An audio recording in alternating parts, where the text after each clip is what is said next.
Welcome to The View from a Pew, a conversation among Christians who are out to grow their faith by asking the simple questions, the tough questions, and the stuff you really wish your pastor would talk about. Come on now, let's reason together. It's your voice we want to hear. The phone lines are open, so join the conversation. Call 855-244-0077. That's 855-244-0077. Now, here's your host, J. Michael McCoy. Welcome. It is 4 minutes after the hour on this 15th day of August in the Lord's year 2014. I'm J. Michael McCoy, and welcome back to The View from a Pew on this gorgeous, absolutely beautiful Friday. Now, if you're listening to this through podcast or an RSS feed, in other words, you're not live, know that on this date, we have the last Friday, the Iowa State Fair, and it has been one of the most unusual weather cycles that we've ever experienced. And just for a little history, July was the coldest July on record in Iowa. The coldest July on record. The last state fair I attended was in 1983, and it was over 100 degrees all week. Yeah, and I don't think we've hit more than 81 or 82 degrees. You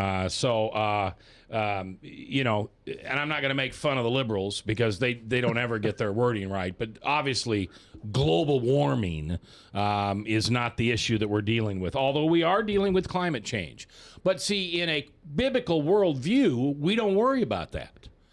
Because if we, the people, think we have any control over what the weather is in this planet, we're crazy. Those of us with a biblical worldview know that God is a sovereign God, and what he wants to happen will happen. And our will not destroy the atmosphere or the weather on this planet. Now, Bob is a scientist. Do you disagree with any of that? Because obviously, you know, in the last 100 years, we have begun to pump more garbage into our atmosphere than was ever in history before. So you're blaming man for climate change? No, I'm not at all. I'm saying this is God. See, Sure. People always say nature and God are separate. Well, that's just foolish. That's ridiculous.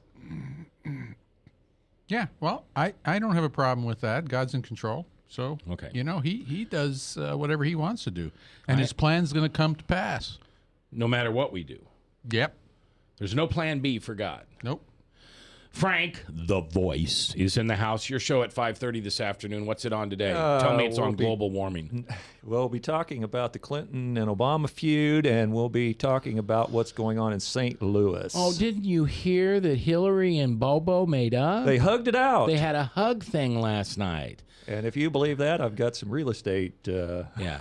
I'm curious. Who do you think Obama's going to back? Is he going to back Hillary? Or is he going to back Biden? Well, I'm hearing some rumors that he is searching for his own, quote, mini-me. He's not going to back Hillary because there's such a blood feud going on between the two, and they say after the 2014 election it's going to go into full bore. Okay. She's got to separate herself severely from him to have any chance. And he's pretty much backed out of the deal he made with Bill Clinton to back her. Yeah. So he's going to find somebody that he can say, this is the guy I want you to vote for. He's the next me. Him or her. Or her. Yeah. Okay. I don't care. God's in control. Ryan is producing, and our guest today is Nate Noble. We had Nate on for the first time the other day and had such an enjoyable time. At least we did. You must have, too, because you decided to come back. Yeah. Oh, yeah. Definitely. And we're going to talk about one of my passionate subjects. Nate, you're probably going to have to keep me in line today because we're going to talk about Christianity in the workplace, which I have all kinds of opinions on, and we'll get to that. But before we get to that, I want to share an experience with you. 2 Sundays ago in church, I am a music person. Everything about a church service, honoring God, worshiping God. I don't go there to get anything for me. I go there to worship God. And when I worship him to this level that I enjoy doing, I'm also blessed. At Lutheran Church of Hope, we are blessed to have a plethora of beautiful singers and wonderful performers who love to worship God through their music. And 2 weeks ago, I went to church, and there's this lovely young lady who's not only singing with the praise band, but she also ended up doing the solo during the offertory. And yes, her appearance was beautiful, and yes, her voice was perfect, but it was the way she worshiped. She was not standing up there performing or entertaining. She was up there worshiping. I don't know if I've ever seen anybody do it so well. So afterwards, I have a gift of encouragement. I enjoy encouraging people. I believe it's something we need to do. I went up and I said, I just want you to know that I really enjoyed your singing. It was very beautiful, and most of all, I enjoyed how you worshiped. She said, oh, thank you very much. Thank you very much. And my husband loved being on your show. For me, that is one of the worst possible moments in life, because I have no idea who this woman is. I have no idea who her husband is. And yet I'm supposed to say something like, oh, I enjoyed having your husband on too. He was really neat, not knowing who he was. Well, she was kind enough to immediately say to me, I'm Nate Noble's husband or wife. And man, just you're a blessed man. Yeah. Oh, I know. Yeah. Yeah. And I bet she's a great mom too, isn't she? Yeah, she's an unbelievable mom. Yeah. Well, I can't wait to hear her sing again. So Nate is a pediatric specialist at Blank Children's Hospital, and has a you just have a real gift. You know, you love the Lord, and He speaks through you like He does all of us. But I think your channels are really open to hearing what He has to say. And just some of the most fun conversations we had the last time he was here. And I let Nate pick the subject today. So why are you passionate about Christianity in the workplace? Well, that's fair.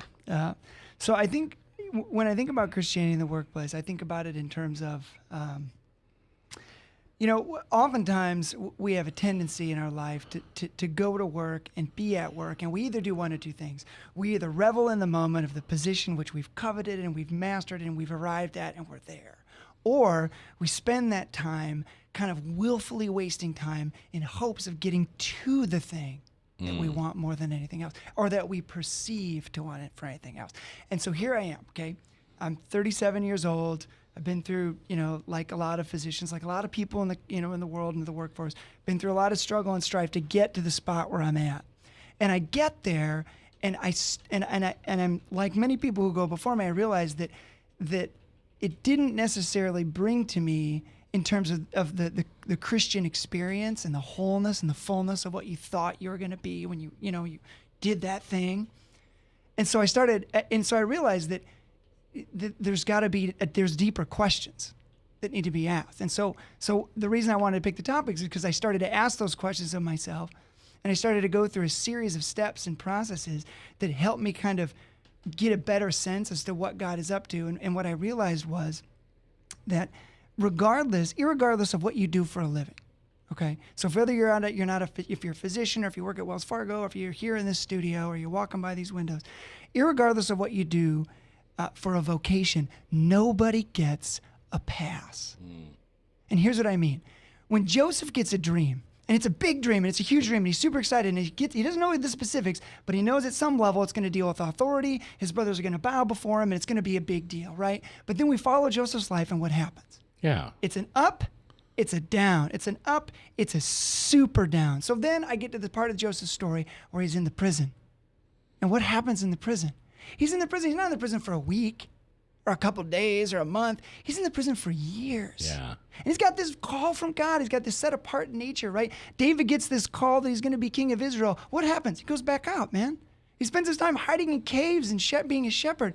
But he's got this call in his life. But then what I'm curious about is, well, what do they do in the interim, right? Yeah. So what does Joseph do in prison? He becomes the best prisoner there is. Yep. What does he do when he's a slave in the house?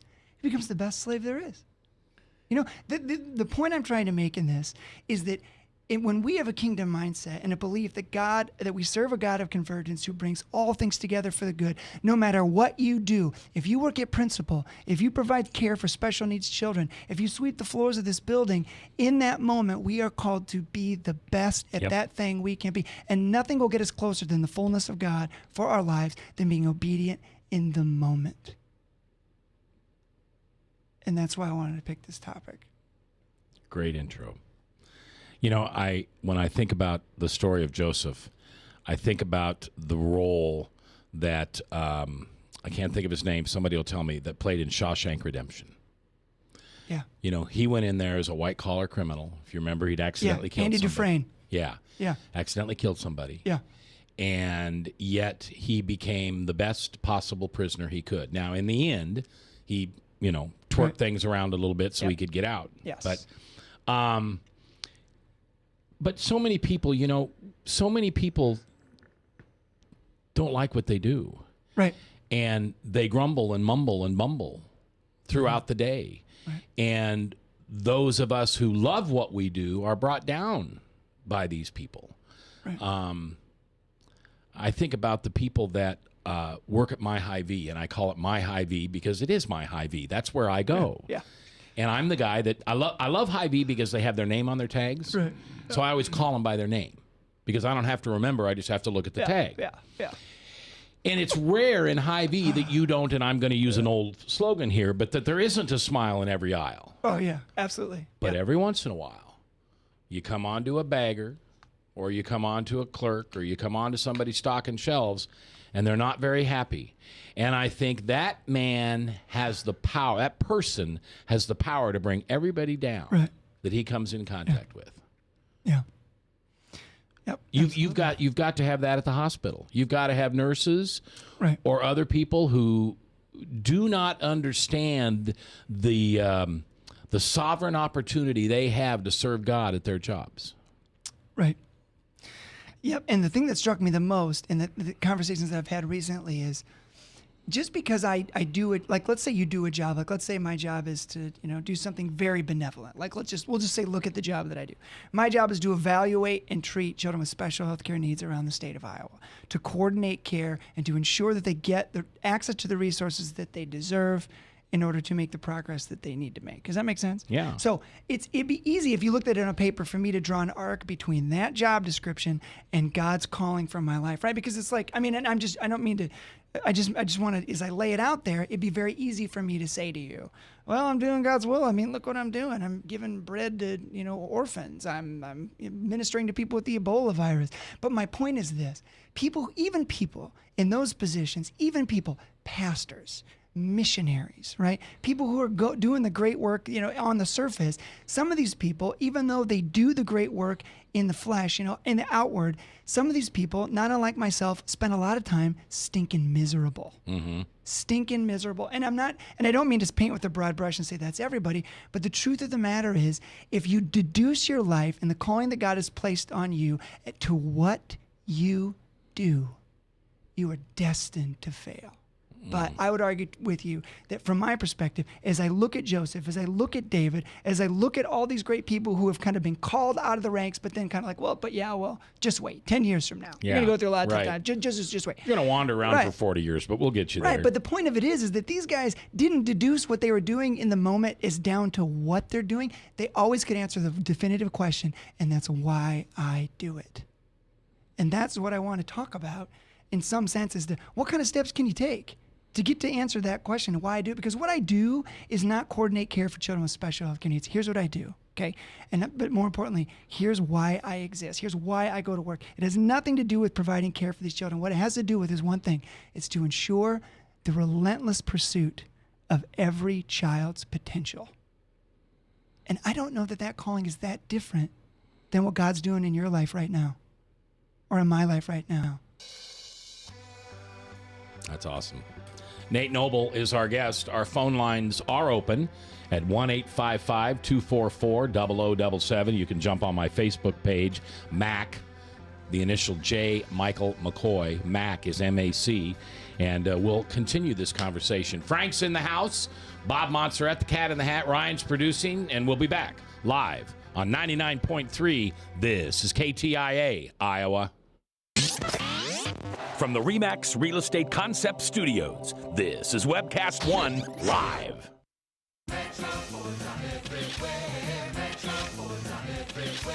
See them here, see them there. You got bad credit, we don't care. Metro Phones are everywhere. Metro Phones are everywhere. Visit emetroford.com for your guaranteed credit approval. Good credit, bad credit, no credit. Everybody drives with guaranteed credit approval at emetroford.com. Visit emetroford.com today. Get away from us, you neat old credit card. We don't have any more money. We're in trouble now. Save us! Somebody save us! Somebody help! Help! Save us!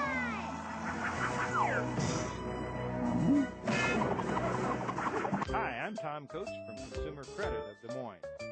If your credit card's a little too animated, give us a call. Hooray! We're saved! Consumer Credit, you're our hero! Hey, psst. Let me let you in on a little secret. You ready? Always try to do business with people, not places. Especially if you seek honest Christian business people.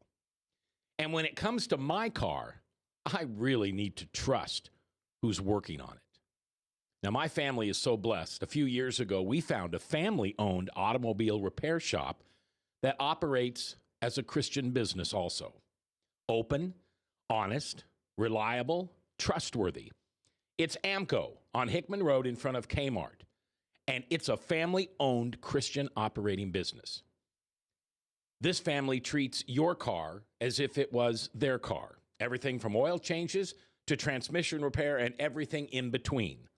So the next time you feel the need to be at peace with your choice of who you can trust with your car, give AMCO on Hickman a chance to serve you.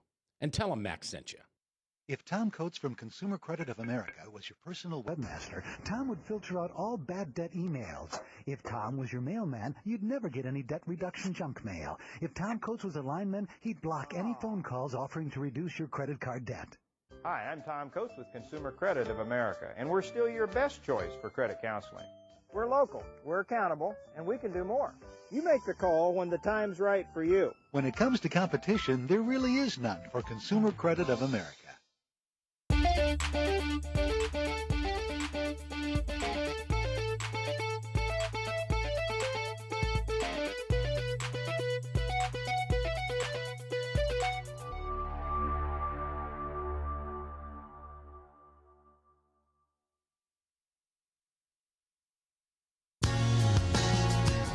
We've got questions. You've got the answer. Join the conversation. It's your voice we want to hear. So call 855-244-0077. Now, here's J. Michael McCoy.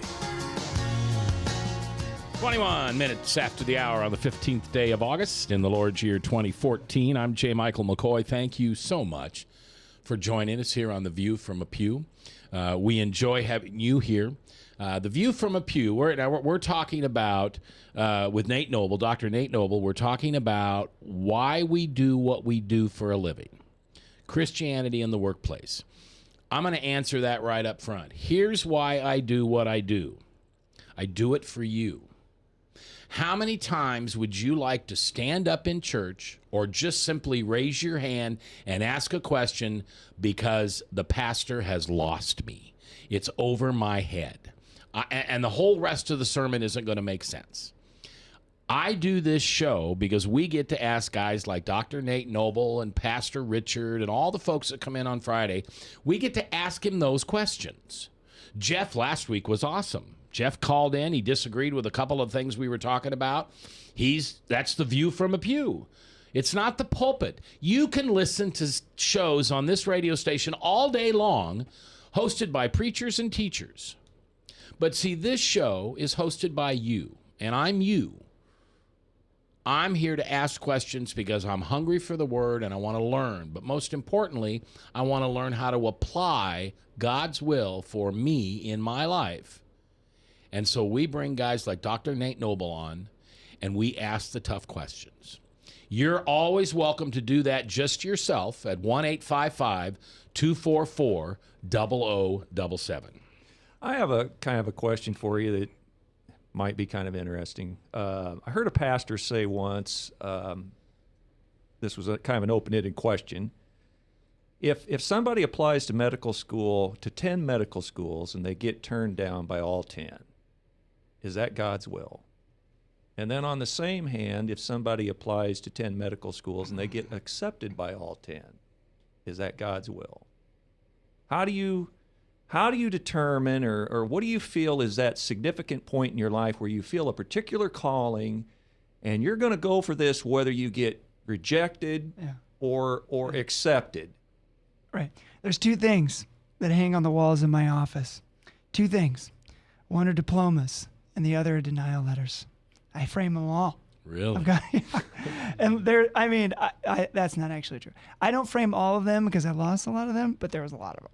Okay. But the ones that I have framed are the ones, from the in-state institutions. University of Iowa wouldn't even give me an interview, right? Des Moines University gave me an interview and then told me no, right? And then I think I have Creighton down there too, I think. But there's a host of them. I think I applied to Harvard and Yale. I'm never going to get in, but I do it. But what I want to tell you is I was denied to every medical school I applied to. Every one of them. So how did I get in? When I was denied, they told me in a denial letter from the Des Moines University that I was unable to clearly articulate my goals. And so what I did was I followed up with every family that I worked with in college, and I cared for their children in a home with special needs. And I had those families write letters to the dean of the college, who offered me in a second interview because somebody must have declined a spot last minute. They bring me in, and I tell them, if you let me in, I will make you proud. So, was that God's will? I mean, I think so, but I was both. I wasn't actually neither. I was the first one. I was denied to every medical school, but the reason that I think I got in was because there was something, I don't know, there was just a tenaciousness about it for me. The reason I kind of asked the question, and I'll just see if you agree or disagree, whatever you determine, do you think God micromanages it that fine? Or does he simply bless you in what it is you have a passion for doing? And he will lead you possibly to things that he wants you to do. But if you've got a passion that's other than that, he'll bless you in whatever field and whatever endeavor you go into. Mm-hmm. Well, and again, this comes down to nuances that I can't necessarily speak to with clarity. But from my perspective, what I can say with certainty is that my life up to this point has been paved with option A's. So I could have chosen to become a pastor. This was a debate that I'd had with myself, and I didn't. But what I did do, even though I didn't become a pastor, but I did go to seminary, and that was a seminary of pain and suffering. Right? You watch enough kids die, you learn a little bit of something about God. Yeah, right? You learn a little bit of something about how do you talk to somebody who's struggling and not waste their time completely. Does that make sense? Yeah. So while I didn't become a pastor, I did go to seminary. So it's like, I don't know if in the end. Here's what I'll tell you. I think God cares far less about what we do than he does about who we are becoming. Yeah. And if his goal for me is to become a person who loves him more fully, is becoming more patient, more kind, more loving, more generous, more serving, more servant-like to other people, then if he does that through the injection of being a pastor, or the injection of becoming like working a principal, then so be it.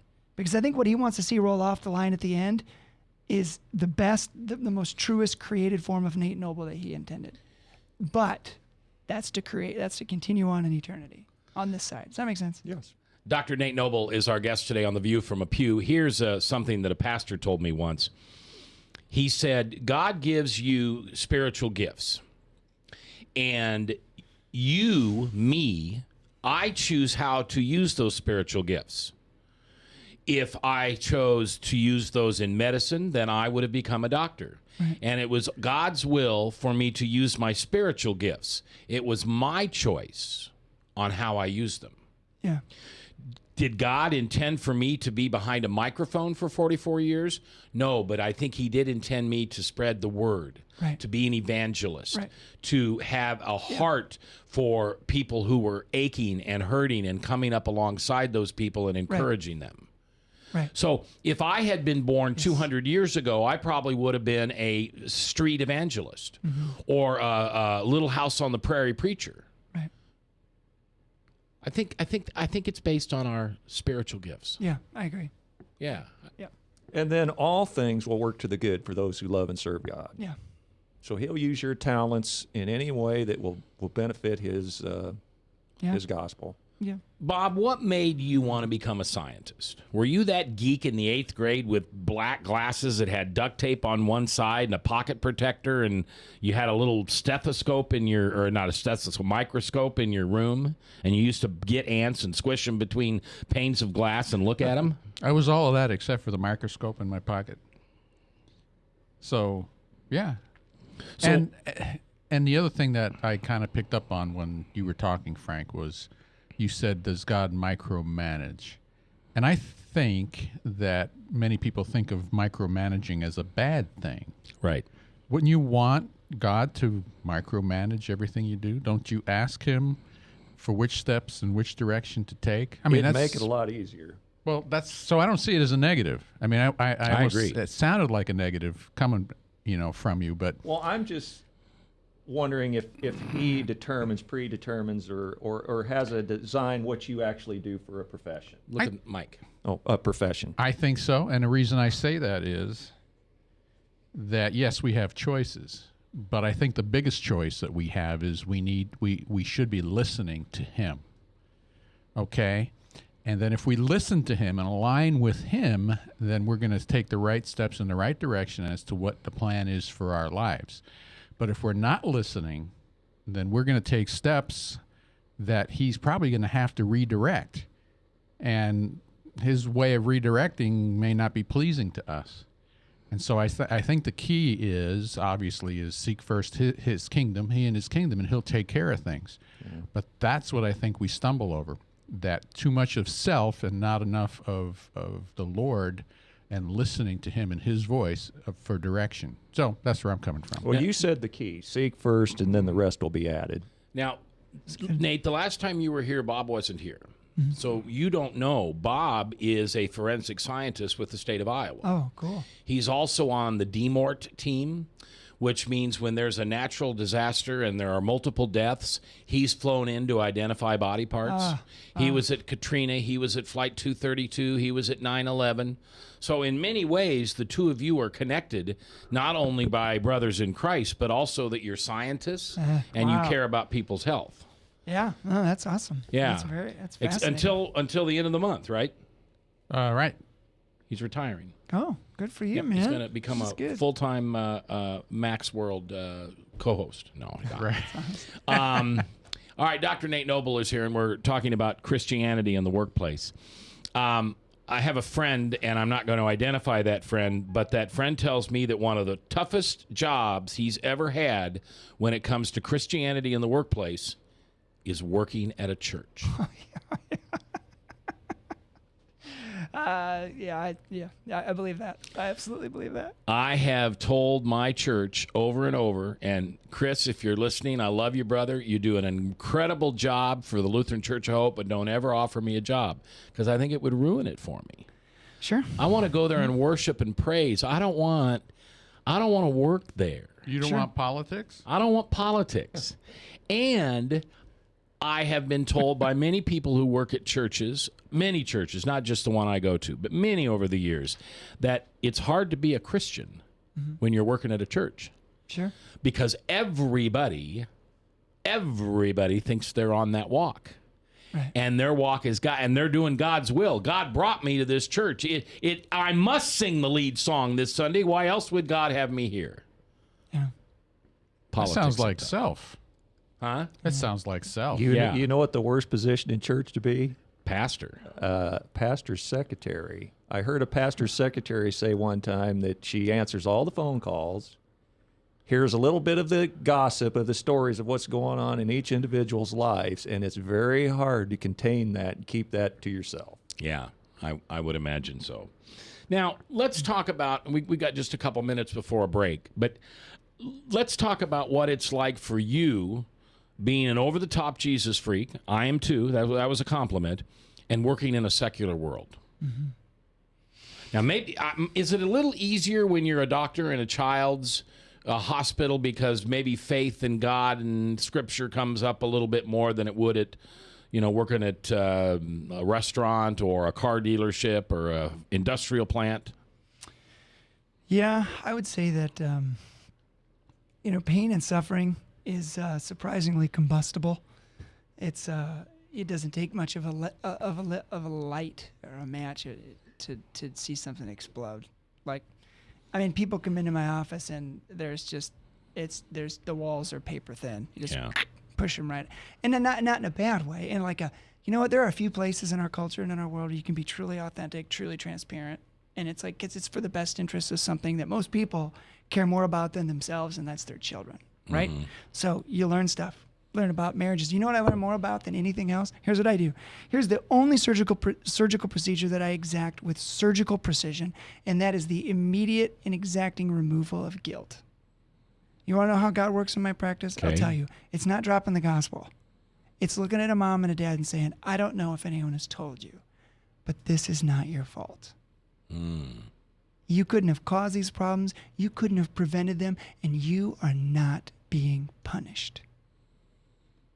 Yeah. Almost every time. Yeah, I'll bet. Sometimes that's all I feel like I do, and it's that for me. It's the move of God in those moments is that straightforward. You know, it's not like me pulling out a Bible and doing like this forced awkward prayer on somebody. It's just, you know what? Let me just take a minute to remind you of that you're a good mom. Let's just do that. You know. Very quickly, what about the cases in which they are responsible?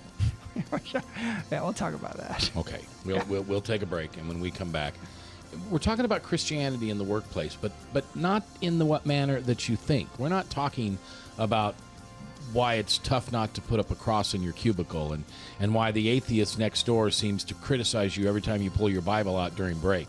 We're talking about why you do what you do, and that's next here live. From the RE/MAX Real Estate Concept Studios, this is Webcast One Live. I'm Brian Leach, owner and general manager of Service Legends. I brought along a couple of the home comfort heroes. Hi, I'm Tammy Wells. I am Nick Wondershad. I'm administrative manager. I'm the senior technician from Service Legends. It seems like every good thing, when you feel it to the bone that it's good, there's a lot of hard work put behind it.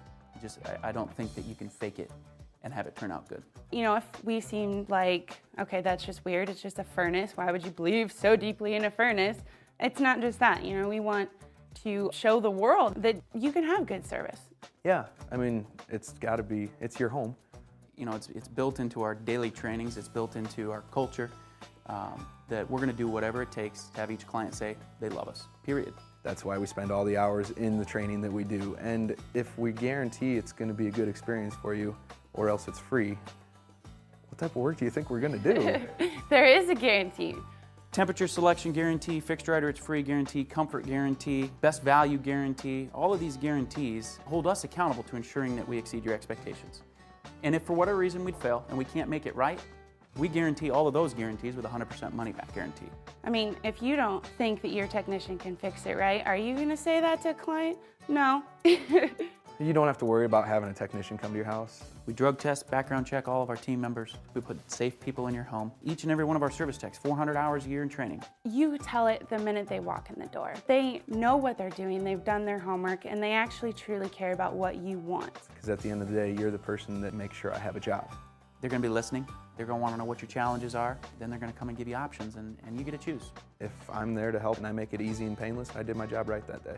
Well, when it comes to your comfort, safety, and your family, you know, you don't necessarily go buy the most expensive, but you get the most bang for your buck. Oh, it's worth it, because there's a lot of people that will find a way to get it to work right now and then leave and then come back, charge you again, and the cycle just repeats itself. So when I'm out there looking at the furnace, I want to find why it failed today. How can we change the part today with something that you're not going to have to worry about? Is it worth changing the part today? I mean, you can put a lot of money into a furnace. I can fix parts all day. There's good job security in that for me. But is it the right thing for you?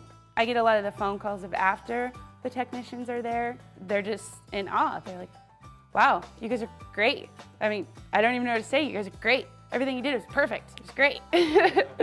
Keep going though. I like this. Just give us a try. I'm gonna take all the risk.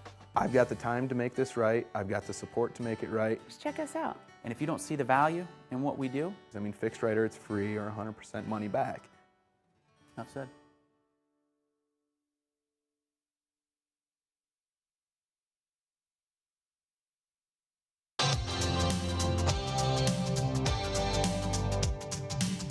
We're the ones in the pew, not pulpit. Come on now, let's reason together. The phone lines are open, so call 855-244-0077. Now, here's J. Michael McCoy.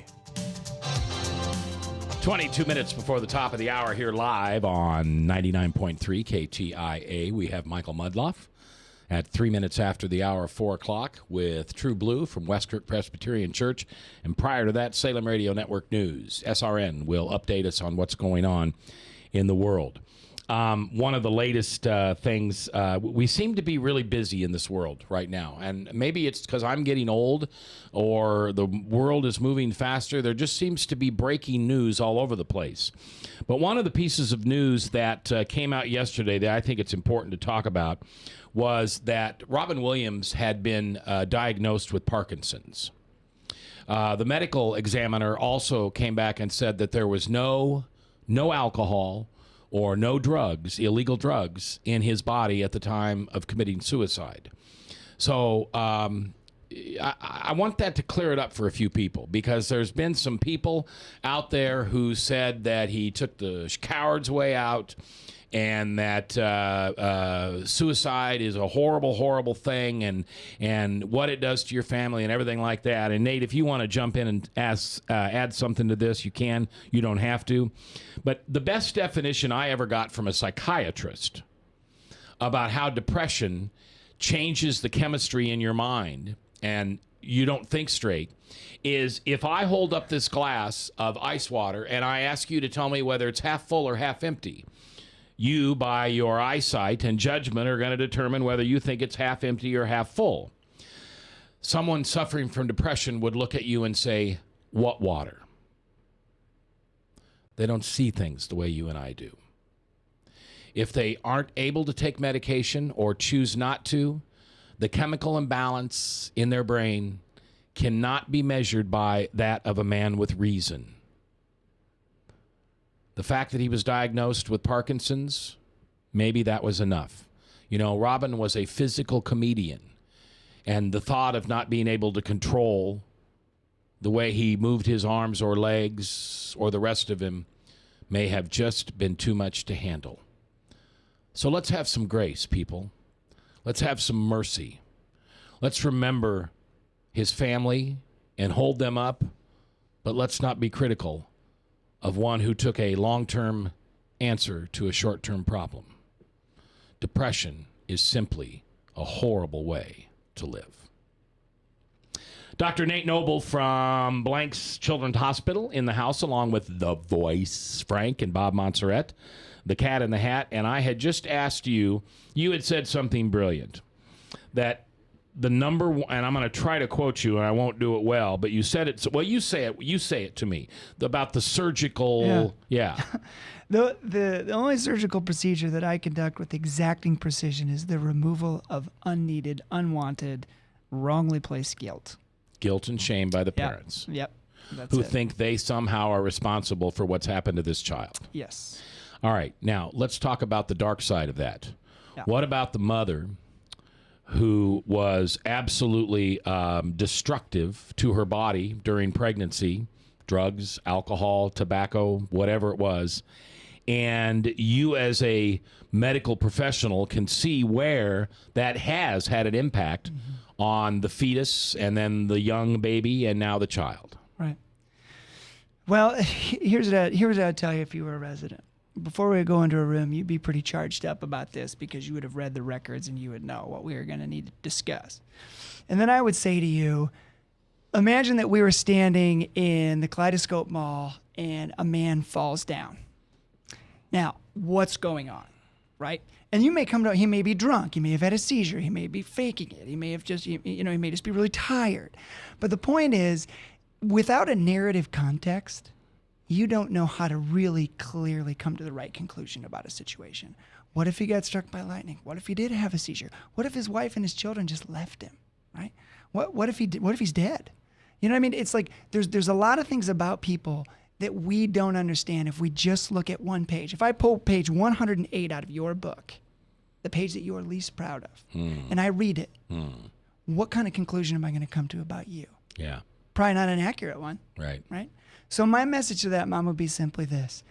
it's very likely that the medications, that the toxins, that the alcohol that you poured into your body damaged your child. Okay. And I would be very clear in that while that part is true, but it is also very important that you understand that while those may have been decisions that you made at one point in time, that is not who you are. Okay.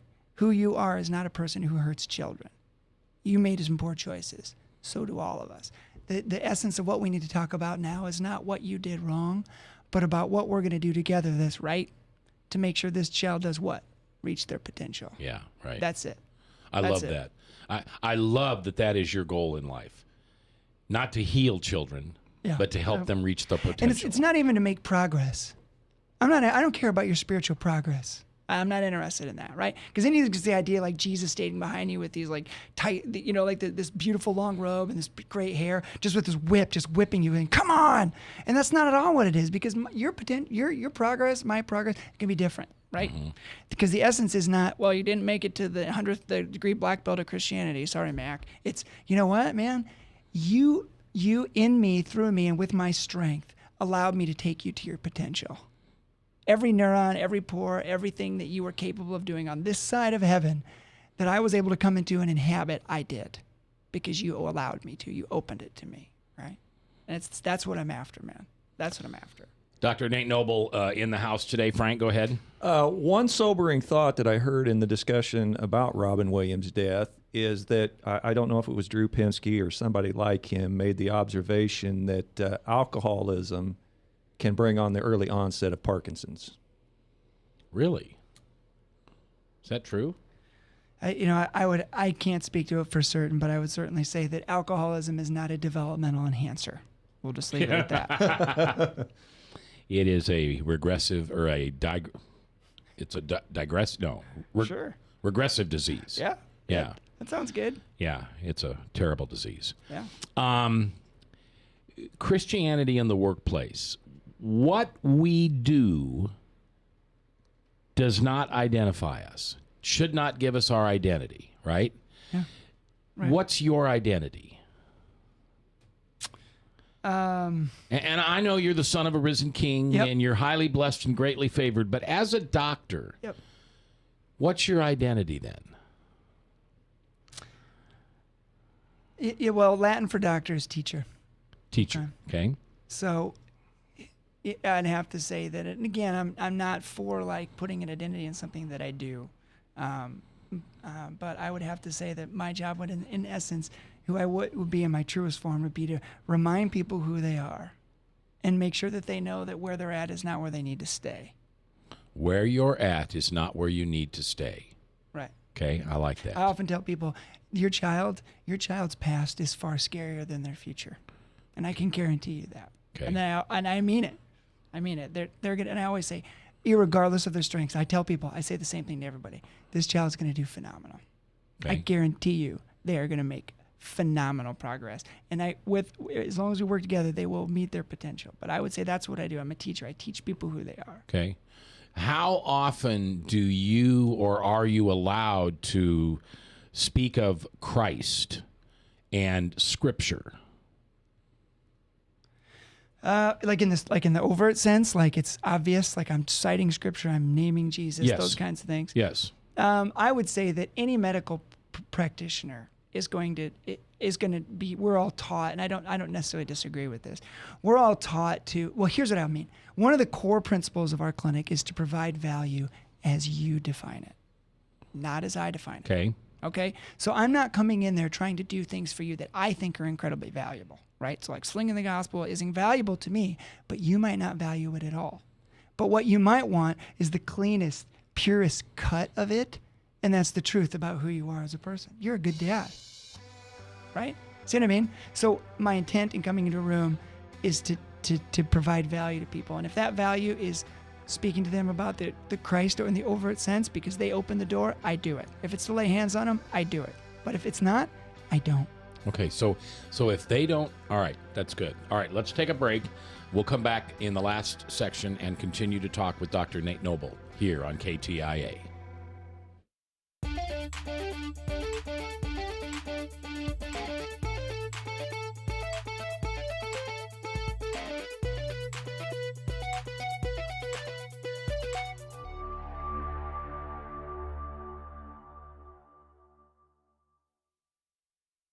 Hey, psst.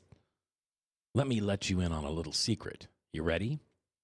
Always try to do business with people, not places, especially if you seek honest Christian business people. And when it comes to my car, I really need to trust who's working on it. Now, my family is so blessed. A few years ago, we found a family-owned automobile repair shop that operates as a Christian business also. Open, honest, reliable, trustworthy. It's AMCO on Hickman Road in front of Kmart, and it's a family-owned Christian operating business. This family treats your car as if it was their car. Everything from oil changes to transmission repair and everything in between. So the next time you feel the need to be at peace with your choice of who you can trust with your car, give AMCO on Hickman a chance to serve you. And tell them Max sent you. Get away from my Sumito credit card. We don't have any more money. We're in trouble now. Save us! Help! Somebody save us! Somebody help! Help! Save us!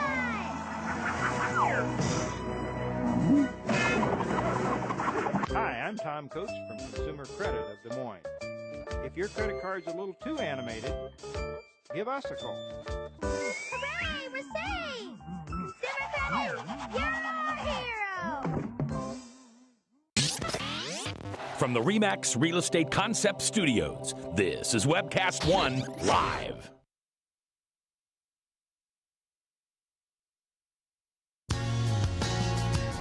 We've got questions. You've got the answer. Join the conversation. It's your voice we want to hear. So call 855-244-0077. Now, here's J. Michael McCoy.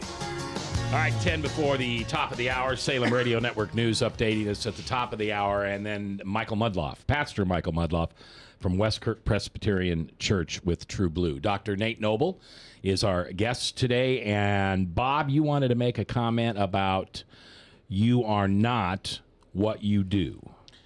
Yeah, you were mentioning that we tend to identify with our occupation.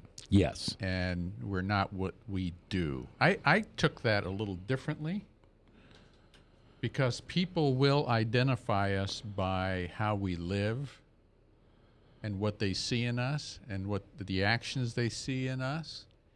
And so the question I have is, do they see Christ in us? That's the question. So I took that when you said what you do, I saw it as how you live your life, not your occupation. You see what I'm saying? Yeah, sure. Yeah. So if people see things in you that are positive, that are God-like, even if you don't say that, they should know there's something different about you, and there's something in you that other people want. You see? So are you living and doing what Christ wants you to do, which is follow him and live a life pleasing and directed by him? So what you do is a part of your identity. You see what I'm saying? Sure, but what about what you do for a living? Well, I didn't even take your question that way. Yeah, I know you didn't. But what about what you do for a living? I mean, you bring Christ into your job, into your workplace, the way you handle the things that you handle, the families that you handle, the cases that you handle. You would be, you would do it differently if you were not a Christ follower. Right. Right. And so if you hang your hat on your occupation or what you do or how you highly think of yourself and what you're doing, then once you're not doing that, what do you think of yourself? Yeah.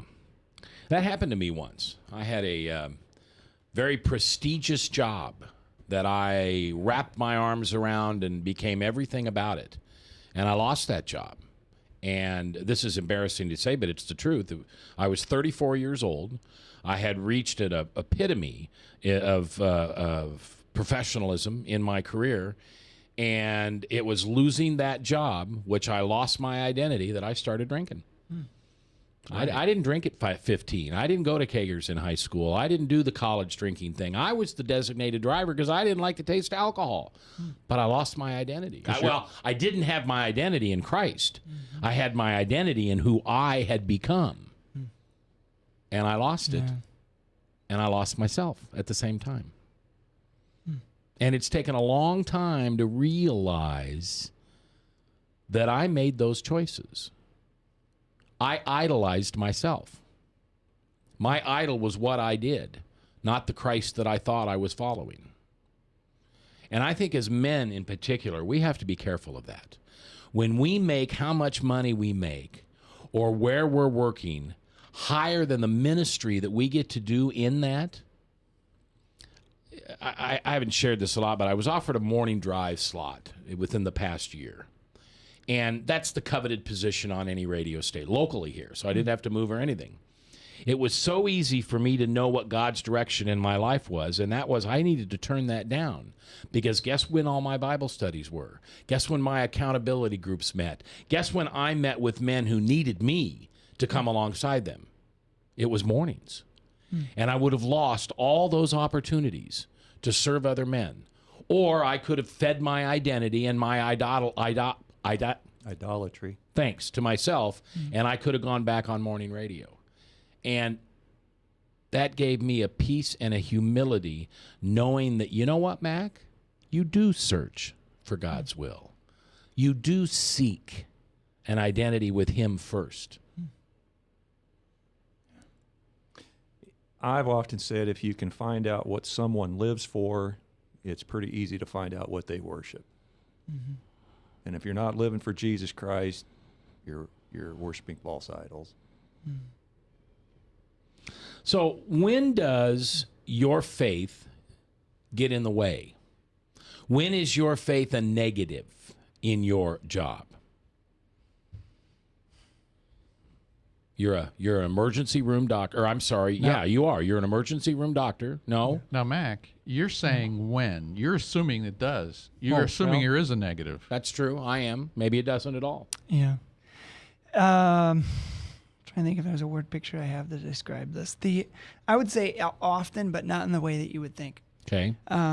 Certainly, again, if I'm stepping into someone else's value system and that value system happens to be open to embracing or inviting in a Christian ethos, then I step right into it, right? But if it doesn't, then I don't, because out of respect for you, out of respect for our clinic and the institution that I serve, I want to respect you, okay? But I would tell you that where it becomes a negative for me personally is when I think about the potential that God has placed in the heart of all of us to do something fantastic, right? And it may be not fantastic as the world defines it, right? It's not like, well, we all become CEOs or we all start a third world mission organization. Like, that's not what I mean. But knowing that we are literally, every cell, every atom of our body is impregnated with this God-given potential, this indwelling of the Spirit of the living God to change everything, right? And when I go about my business and I don't see that happening, that's where it causes me problems personally. Because it's like being told, this is not a good analogy, but it's like being told you have a superpower and then you're walking around figuring out how you can use it, and all you see is pain and suffering and sorrow that you feel helpless to do anything about. But yet you read this Bible and it tells you this story about a God who does great things and who leaves and says, you're going to do even greater things than these. You see what I mean? Yeah. Now that's where I have trouble.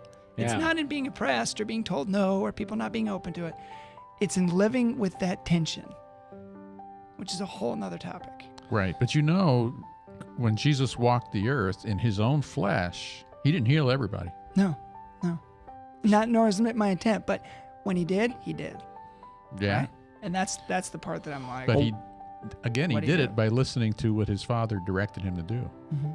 Wasn't it you that said you thought that Christ was sad that he couldn't raise more from the dead? Right, like when he's enraged at Lazarus' tomb. Yeah. He's enraged not because he doesn't know that Lazarus is going to raise from the dead. It's because he's not going to raise you from the dead, man. Not at your funeral. Not in that moment. He's not going to interrupt your funeral like, okay, everybody, this is just a joke. Matt, get up. Come on. It's not going to happen, right? I'm going to die. My kids are going to die. Patients I serve are going to die, right? It's going to feel like nobody showed up. And that's why I think he's mad. Dr. Nate Noble from Blank Children's Hospital here in town. Thanks for being here. Yeah, thanks for having me. Have a lot of fun with you. Yeah. And Frank, nice to see you. Your show starts in a little over an hour here. A little politics, the big Obama and Clinton hug. And Bob, I appreciate you being here. I'll see you on Monday with Restoring Hope Live. I'm J. Michael McCoy. I love my job, and I couldn't do it without you. So thanks for listening. And do me a favor this weekend. Ask God to forgive yourself, because you deserve forgiveness and mercy.